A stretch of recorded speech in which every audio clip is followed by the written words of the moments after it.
Hello everybody, my name is Michael, and in today's video what we're going to be doing is this right here. So if that looks exciting to you guys, please carry on and watch the video. Oh, and just one more thing before we go. Please consider like, commenting, and subscribing if you enjoyed the video. But now with all that out of the way, let's carry on with the video.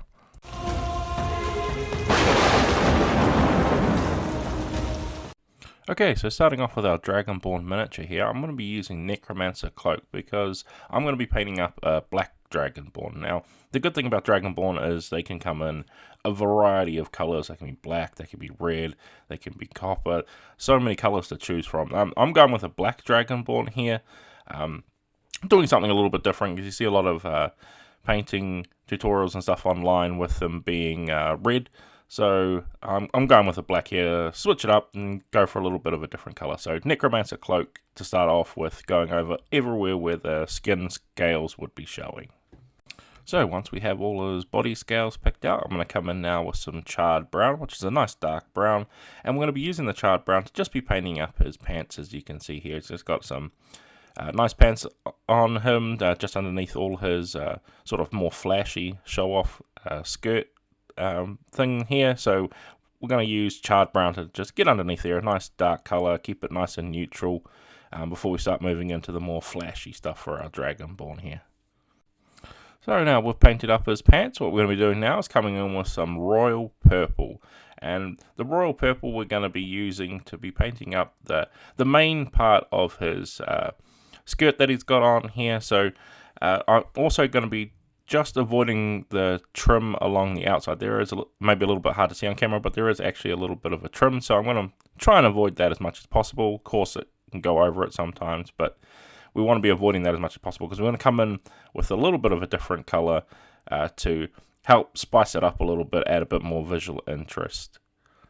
Okay, so once we've got that completed, what we're going to do is come in with some grimoire purple now. Now, grimoire purple is a way lighter purple, so this is going to help accent the nice deep dark royal purple we've got on here, and this is just going to help tie the two together, giving that nice bit of contrast with one another and really help it stick out on the miniature. So, and all we're going to be doing, of course, with this is just going around on the trimmed edges that I said we wanted to try and avoid before as well. Just giving it a real nice overall coat, being very careful to follow that line that they have on the outlines of the skirt. Okay, so now with that all painted up, what we're going to do now is come in with some fur brown. And what we're going to do with the fur brown is we're going to be using it to be painting up the leather strapping detail he has to hold his armor that he's got on him in place. So being really careful because he's got that big giant hammer in the way, so it's going to be a little bit difficult to get around there. But just come in with a nice fine brush and you'll just be able to hit the edges with the tip of the brush. Now, as you can see, the Necromancer Cloak is very dark on there, so you may have to go over it in a couple of layers as well. So now that we've got all that leather strapping complete, all we're going to do now is come in with some mahogany brown, and we're going to be using the mahogany brown for the handle of his nice big war hammer that he's got here. So that's all we're going to be using the mahogany brown for, so it's a nice easy step. All we want to do is be careful to avoid painting the hands or accidentally touching the body of the miniature. So now that we have that handle all painted up, what we're going to do is we're going to come in with some weapon bronze. Now I decided to go with bronze for this rather than a silver because I wanted to change up a lot of the colours that I've been using for armour and stuff lately, and I think a Dragonborn with this nice draconic nature is a good way to spice up a few of the metallic colours I usually use, because usually it is just the straight silver I use, or maybe even a very dark black iron color. But I thought I'd switch it up this time with a weapon bronze, and I think it would help accent the purples we've got on here. So we're just covering everywhere that would want the metallics to be in this nice weapon bronze color.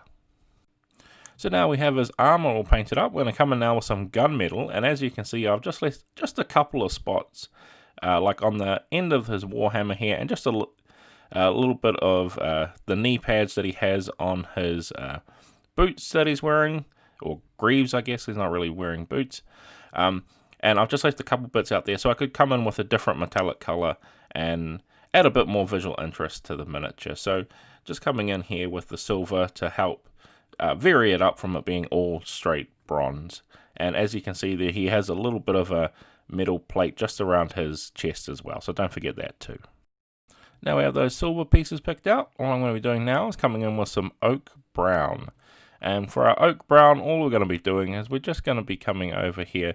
And he has a nice, very thin belt strap on him. And I'm just going to be picking that out with the leather brown. Now this is going to be a tricky detail to get to because it's so thin and small. But all you want to do is grab a nice fine brush or one with a nice sharp tip to pick out that leather strap. And as you can see, there's even some little bits just on the inside here. So don't forget those too.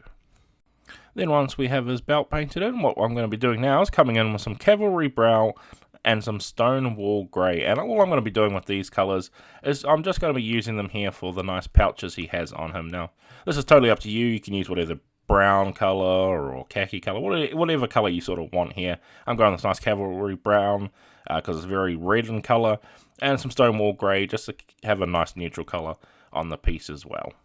Now with those pouches painted up, all I'm going to be doing is grabbing just a tiny bit of gold, so just using greedy gold here, and all I'm going to be doing is I'm just going to be picking out the little belt buckle he has on here with that gold, just to add another little bit of visual interest and add another metallic colour to the miniature here, because I think Dragonborn deserve a lot of metallics. Then once we have that complete, all I'm going to be doing now is coming in with some Averland Sunset. And all I'm going to be doing with this is I'm going to be grabbing a very small amount on the tip of my brush, and I'm just going to be painting in the eye of our Dragonborn here. I'm going to give him some nice bright yellow eyes. And there is a nice recess in the miniature that you can get into. Now you can see I'm very bad at painting in the eyes, but don't worry about it. You can just put the eye in there, come back with our original necromancer cloak color to just smooth out the edges around the eye so we get that proper eye shape. So once we have that proper eye shape that we want, we're going to now move on to just something a little bit different. Coming in with some dirt spatter here just to take a break away from those eyes because they can be daunting. And all I'm going to be doing is just painting up the base here with the dirt spatter, just giving a nice simple neutral brown base. Then once we've painted up that base, all I'm going to be doing now is coming in with a little bit of agrax earthshade. And we want to be placing this, we want to be placing it on the base, and we want to be focusing everywhere that isn't metallic as well, except for our Dragonborn's scales. We don't want to be using the agrax earthshade on there as well. So avoiding the scales and avoiding the metallics. We want to be placing it pretty much everywhere else. So it's a little bit more careful application with our wash that we're using here for this.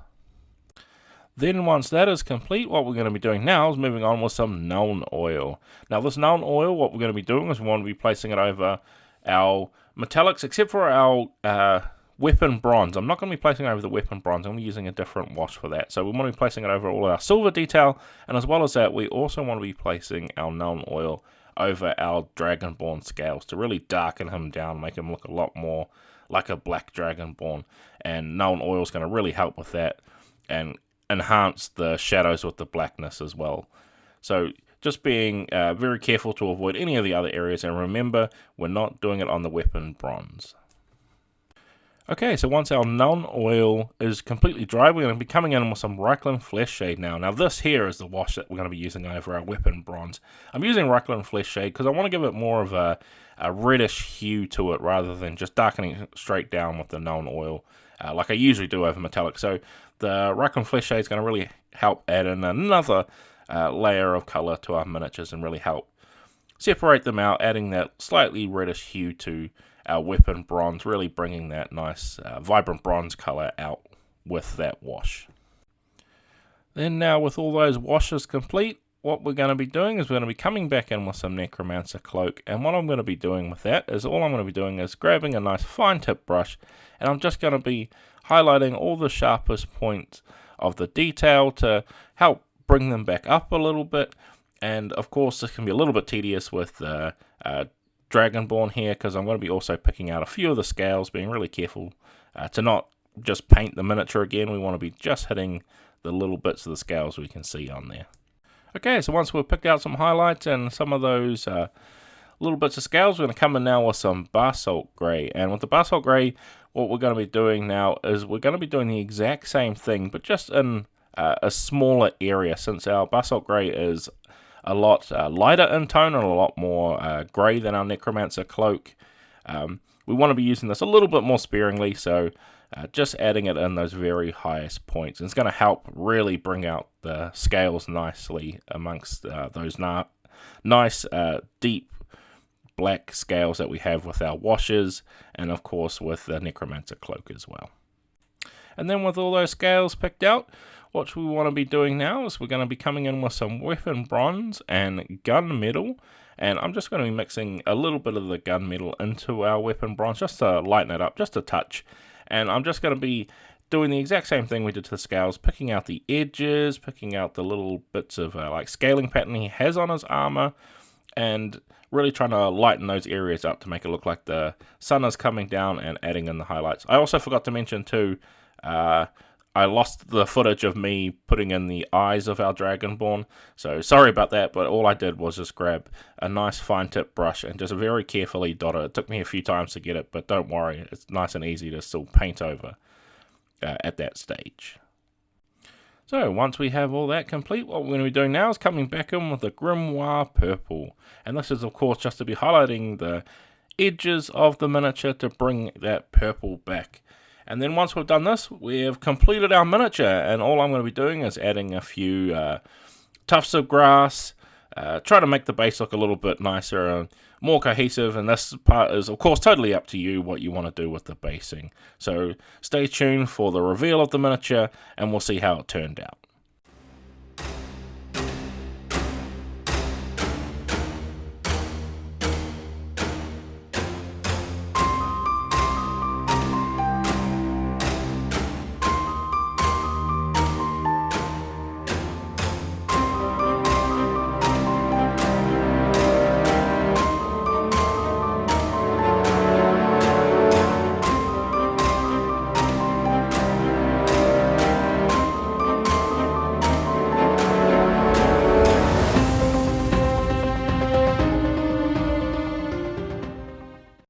And with all that complete, we have now finally finished painting up our Dragonborn fighter from the Dungeons & Dragons Wizkids range. I hope this video is useful for you guys, whether you want to follow along or you just enjoy watching me paint up some cool miniatures. But with all that out of the way, I'd like to thank you all for watching, and I can't wait to see you guys in the next video.